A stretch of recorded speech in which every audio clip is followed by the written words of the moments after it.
भगवान बुद्ध का एक शिष्य रास्ते पर पड़े एक भिखारी को हिला रहा था। वो भिखारी बेहोश था। आसपास कई लोग इकट्ठा हो गए। जब उसे थोड़ा होश आया तो बुद्ध के शिष्य ने उससे कहा, यहाँ पड़े पड़े जीवन खत्म हो जाएगा, ऐसे ही मर जाओगे। अंत समय में कम से कम कुछ अच्छी बातें सुन लो, उपदेश प्राप्त कर लो। चलो मेरे साथ, मैं तुम्हें भगवान बुद्ध के पास ले चलता हूँ। जब तुम उन्हें सुनोगे तो तुम्हारा दर्द दूर हो जाएगा।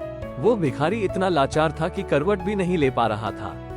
वो शिष्य उसे उठा भी नहीं पा रहा था। शिष्य बोला, तुम यहीं ठहरो, मैं भगवान के पास जाता हूँ, उन्हें सूचना देता हूँ, वे कुछ न कुछ जरूर करेंगे। शिष्य बुद्ध के पास पहुंचा और बुद्ध को उस भिखारी की स्थिति बताई और कहा, मैंने ये प्रयास किया कि मैं उसे आपके पास ले आऊं, अंत समय में वह भी आपके उपदेश सुन ले, लेकिन वो लाचार है, यहाँ आ नहीं सकता।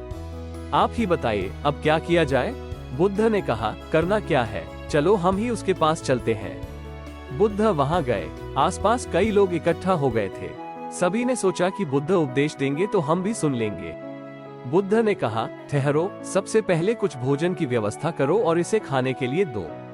भोजन की व्यवस्था की गई और जैसे ही खाना उस भिखारी के पेट में गया, वह गहरी नींद में सो गया। सभी ने कहा कि ये तो सो गया। बुद्ध ने कहा, हमारा काम हो गया, चलो अब हम यहाँ से चलते हैं। उस शिष्य ने और आसपास खड़े लोगों ने बुद्ध से कहा, कैसा मूर्ख है ये, खाना खाकर सो गया। आप यहाँ थे, इसने उपदेश भी नहीं लिया।